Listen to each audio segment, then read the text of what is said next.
Hola, muy buen día. Nosotros somos Esteban, Sofía, Michelle y su servidora Emise, y el día de hoy hablaremos un poco sobre cuáles son las acciones que ha implementado el gobierno actual de Andrés Manuel López Obrador, las cuales forman parte de la evidencia de la política neoliberal. Tomaremos en cuenta diferentes acciones sobre la política económica relacionadas con la economía, el mercado y con la sociedad.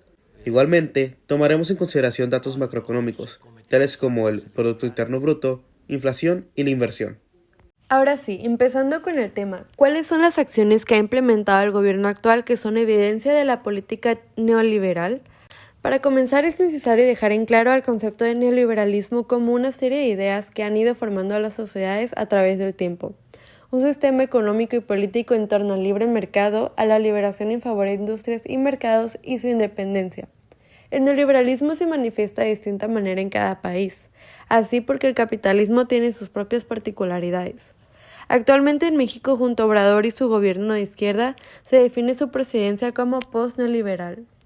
Desde sus inicios, el gobierno del presidente López Obrador ha sintetizado su agenda en una frase: primero los pobres. Aunque en 2019 y 2020 se invirtió en políticas sociales, sobrepasando el presupuesto que tenía estimado, el presupuesto que este gobierno tiene es menor que los primeros 4 años de Peña Nieto y es, tristemente, prácticamente igual al último año de Calderón. A pesar de todo, ningún otro gobierno había hecho tanto por los pobres como AMLO lo ha hecho, pero a todo esto nos preguntamos, ¿a qué costo? Ámbito social. Lejos de que su política social representara un avance, los programas sociales presentados por AMLO han resultado una serie de graves retrocesos. Se ha demostrado un aumento en los programas que no publican sus criterios para asignar reglas de operación, ni quienes son los recibidores de dichos apoyos.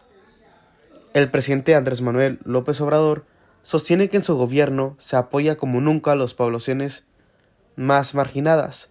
Solo para 2022 se prevé destinar 1.2 billones de pesos. Cuando llegó a la presidencia de la República, el 64% de la población en situación de pobreza recibía algún apoyo social, cifra que bajó al 43% en 2020. El gobierno entrega desde el 2018 las becas Benito Juárez, un programa social que busca mejorar la calidad educativa de millones de estudiantes, así como garantizar el acceso a la educación inclusiva y de calidad. Paralelamente a la situación en la sociedad en el mandato de López Obrador, no dejaremos atrás el daño que ha realizado en la economía del país.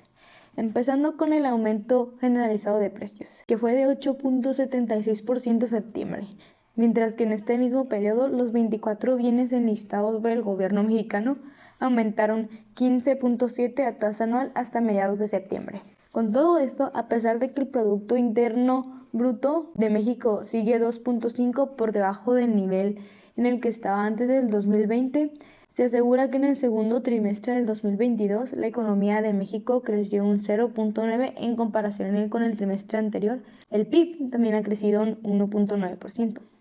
Y en el año 2021, pese a que los ingresos del gobierno federal se incrementaron en 2.4, había una inflación del 8.2%. Un avance considerable fue el aumento al salario mínimo beneficiando a la clase trabajadora mexicana, que en tan solo un año aumentó el 20%, el cual representa el aumento porcentual más grande que se haya visto en décadas. Se fijará el salario mínimo general en 102.68 pesos y en 166.72 pesos en la zona libre de la frontera norte, es decir, un aumento del 16.21% a nivel nacional. Dentro del mercado en el país, las políticas asistenciales y acciones para regular la economía del gobierno de López Obrador derrumbaron más del 17% de la inversión desde el 2018, debido a la cancelación de proyectos y la sustitución por otros que no se sabía sobre la narrativa agresiva frente a la inversión privada y nacional. Por último, se tomó como medida decisiva el frenar la tendencia privatizadora. Se dejó de entregar concesiones a particulares en minas, aguas, hospitales, puertos, vías férreas y obras públicas. Más importante, se detuvieron las privatizaciones en el sector